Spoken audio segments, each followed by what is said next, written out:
England in autumn, 1998. One crazy-ass year. Let me tell you all about a guy who fell deeply for a chick and ended up chasing her all the way back to Japan, and in the process, having the adventure of a lifetime. Beautiful women, exotic locations, heartache, anger, disappointment, fear. It all happened to me, but not on any movie set. They say real life is stranger than fiction. Read on to find out just how true a statement that is. When I was a young college student, I used to be quite an active dude, hanging down the gym, mainly to look at fit birds, rather than to actually work out, I should add. Well, there was one particular girl that always caught my attention, who happened to be Japanese. I saw her time and time again, and for months I dreamt of the perfect situation where I could get talking to her, but there just wasn't much of a chance, and at the time, well, I guess I wasn't much of a confident guy. So, anyway, in my computer class, two of my best buddies were these Arabic dudes, Fadl and Anas. Well, it wasn't a funny name in his language. We used to go out for beers on Friday nights occasionally. Then one day, they invite me out, and we end up at some pub or other and get down to some serious drinking.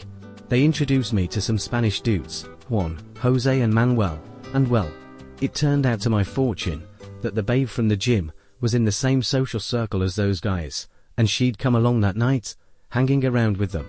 I wasn't gonna miss that opportunity, so I drunkenly introduced myself. After talking with her 4 hours, I got the feeling that she'd be up for a date, so I took a deep breath and went to chat her up. And, to make a long story short, I ended up falling for her. And 6 months later, we were moving in together. She was great. Being with her was so much fun. This sexy Asian chick. And the difference in culture only made it more interesting, never a problem. Of course, like any video game playing dude, I loved the idea of going to Japan, and since I really loved my bird, I started picking up bits of Japanese here, there and everywhere. Being with her turned what was a passing interest in Japan into a passion. She seemed so different from the English birds I'd grown up with. It was funny that I had more in common with this girl from the sunny side up than birds from my own country. And to be honest, I got tired of England. I guess I just didn't like the attitude here much, so the prospect of going to another country seemed mind-blowingly attractive to me. Unfortunately, my girl was a foreign student just in the UK to learn English, so eventually she had to go back to Japan. Although it broke my heart to see her go, I told her that I'd come to see her in March, and she said I could stay with her and her family until I got sorted. But first I had to get some bum job for 6 months typing in data for some company to save up a little extra cash. Man, have you ever tried typing the same stuff all day for 8 hours? Not that it's a tough job, but I nearly got my ass fired for falling asleep half the time. Oh, rewind. I guess I better tell you about an event that helped me get extra cash as, well, 6 months isn't really enough time to save up the kind of bread it takes to get started over there in Japan. So here's what happened. Shortly after my bird went back, one day I'm walking to my pals to do some serious player Tekken action, when I see 3 tough-looking guys having an argument on the street up ahead. I was thinking shit, better steer around these guys, and walked around them with my head to the floor. As I walked on I heard "Oi, you got a problem, mate." In British English, that's the equivalent of saying actually you haven't done anything, but we're gonna kick you in anyway. I knew the signs, but it was too late. The gorilla blokes had already come right up to me, and I was stuck in some corner against the wall. One of the dudes grabbed me, and I smacked that asshole in the mouth before he could do the same to me. Ah man, but life just ain't like a Bruce Lee movie. And even if you think you're a tough guy, 3 against 1's pretty useless, and these were no small guys. And much as I'd like to say I roundhouse kicked one in the mouth, and did the 1-inch punch on the other guy sending him crashing into the car, but I just pretty well much got the shite kicked out of me. Eventually, after they were getting tired, I saw an exit and managed to get away and call the cops. The cops couldn't find the guys, but I'd lost quite a bit of blood and had to go to hospital. In fact, my eye was pretty swollen, and the doc didn't know if it was gonna heal correctly, which he put in his report. When I gave the police my statement the next day, one of the cops said to me, "You should apply for criminal compensation. You might only get 0 or something, but, well, at least it's something." I have to say, I wasn't fussed to be honest. I'd healed up great, and I was fine in the end, but my bird kept saying I should just do it. And I'm bloody lucky that I followed her advice, because eventually I got a letter in the post saying I'd been awarded only £2,500, bugger me. And there I was thinking I'd only get a tenner or something. Well, needless to say, I booked my ticket to Japan 2 weeks later, sorted out my passport, and went to chase the girl of my dreams. Yes, just as it is the destiny of every Pakistani, that he or she shall one day become the owner of a corner shop. So was it my destiny to one day make it to Japan. I remember being on the plane thinking how weird it was to be the only guy without black hair, and for the first time in my life, I could see over the crowd's head. 16 hours plane flight, and I arrived in Quito's airport. I got through immigrations, my heart beating so fast, Jesus what a rush. I looked around, and there she was, my lovely GF, waiting for me in the foyer. I met her family, and we went back to her place, where we had a delicious meal, and her family listened to my crap Japanese. They asked me if I was tired, but I'd slept on the plane, and all I wanted to do was look around. It was so amazing.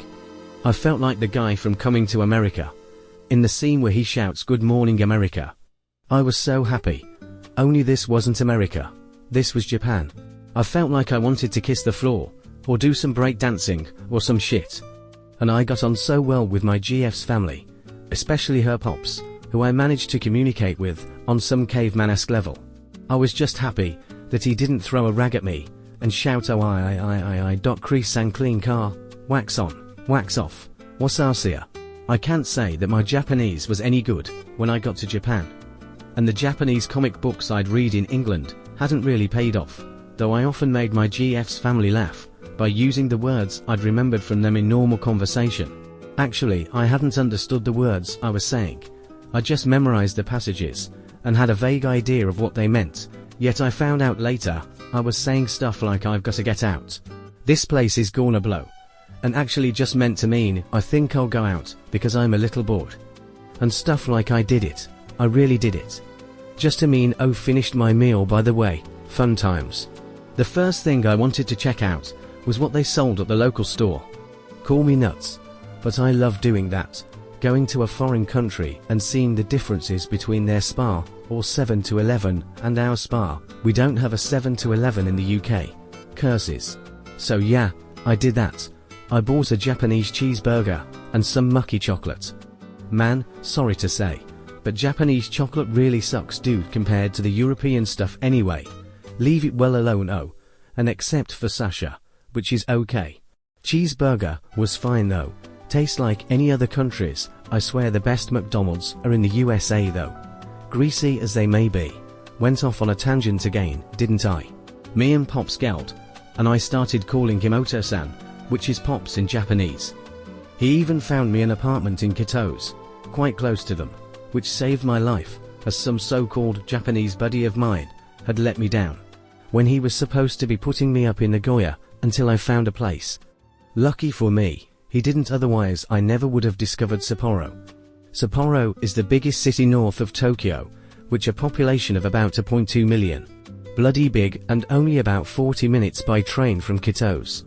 It had been a month, and well, I was thinking I really should write to my old dear, and I decided I'd go to Sapporo to try to find some kind of internet cafe so I could write to her and all my pals around the world. Well, when I got there I was amazed at how cool a place it was. Full of cool looking people, big department stores, more importantly huge video arcades, which I spent a good 5 hours investigating, until I finally got round to going to the Sapporo International Communication Plaza, Kokusai, and asking some babe receptionist where I could use the internet. She told me 2 places. One of them was close, called Ants School. So I got to Ants, and met some nutty old bird, who showed me where I could use the internet. After that she said, "Do you know, I need you some moru gudu British teachers here." And I was like well, you know, I don't think I can do it. I've never taught before. But the truth is, I'm a pretty confident guy, and was willing to give it a shot. Then she said, "Where'u? Think about it any? Ah, there is some young ladies here. Would you write to Turk to them about England or something?" I was wondering what the hell she was going on about now, and I was thinking she was more than a little nuts. She had this habit of shifting all the time while speaking to you, and I was just thinking of getting out of there. But, being a polite guy and all that, I said, well, just 4 or 5 minutes, okay. Hey, and besides, those girls were pretty tasty. I sat down and didn't have a clue what to say or why they were in there. I guess I'd assumed they were just waiting for the old lady boss to teach them some English or something. So I just turned on the charm and started talking about England. Myself, love, whatever. We were having such a good time. Before I knew it, an hour had gone, and the old lady's coming back in. She said something in Japanese to the girls, and they all left and waved goodbye to me. Then I was about to leave before I had to face the nutty old bird again, when she came in suddenly and handed me an envelope with some cash in it. I said, "Hey, what's this for?" "First engarishu some paycheck any." Sorry, all I did was talk slowly to them about life, and that. I didn't teach them anything. Oh yes, that is what we Japanese call engarishu conversation curas. I thought, no, she's shitting me, right? But it was all true. She was gonna pay me something like £12 an hour, just to talk crap, birds, beer, video games, whatever. Oh man, what a job. So that's basically what I did for the next 5 months. Although I did start to teach real English from books to eventually. But more on that in the Becoming an English Teacher section. I asked the old girl about the teaching. She gave me a few tips, but it really didn't seem too difficult. Before going to Japan, all my friends had been foreign anyhow, as I come from a place called Hastings, which is like 40% foreigners. So, I was used to telling them slang and teaching them words, but I guess I'd never think I could get a job which would pay me to do that. She told me she was happy that she'd found a guy who could speak with the nice Queen's accent. I told her that in England there's quite a lot of Queens with different accents, but the joke didn't catch and she looked at me blankly. So then, this old girl starts telling me about a place in Sapporo I could move into, called Happy House, which, although I found out later, was a complete dump as pictured above. There were other foreigners living there, the rent wasn't a sky high, and it was in my paradise, Sapporo. I'd sold my soul to the devil by that time to get there, so I asked her where to sign. Apologized to Oto-san for having to move out of the flat he'd only recently found for me, and moved into the city this page is dedicated to, and I will truly never forget, and always aspire to getting back to. Well, much as I'd like to say things really worked out with my girl, unfortunately she changed a lot in the months we'd been separate, sorted out her life, and was doing the whole career thing. I guess I just didn't fit into the equation anymore, and she didn't have any time for me. We drifted apart. Personally, I still had a lot of feeling for her. We'd been together for nearly 2 years, and I'd come all the way to Japan, mostly for her I have to say, but, alas, as she was far away, touring Japan, and I was in Sapporo getting beered up most nights with my newfound housemates. It just wasn't meant to be. And besides, do you realize how incredibly hot Japanese birds are? Bloody hell. It's like the land that time forgot, with all these foxy, exotic-looking Asian birds. I knew I could never look at an English girl the same way again after that. Although I couldn't quite get over my lost true love, it didn't take me long to jump off the wagon of lost true love and turn into Long Dong Studley, getting jiggy with all those lovely women. The best time of my life. If the whole Playboy thing was some kind of insecurity-driven, nursing dash a dash broken dash, heart dash on dash, the rebound reaction to losing the only girl I ever loved, then I gotta say, it couldn't have happened in a better place. You remember that nerd that was in your classroom when you were a teenager, that everybody used to insult, and you knew was a loser? Oh, that she was it. Well, over there he's a king. Man, you're gonna see that loser with at least an above average sexy babe on his arm, no matter what a lame ass he is. Japan is bizarre like that. Just take a look around at some of the ugly foreign guys with babes for girlfriends, and you'll see what I mean. Sapporo was chock-a-bloke full of hearties, and actually has a reputation for having some of the finest girls in Japan.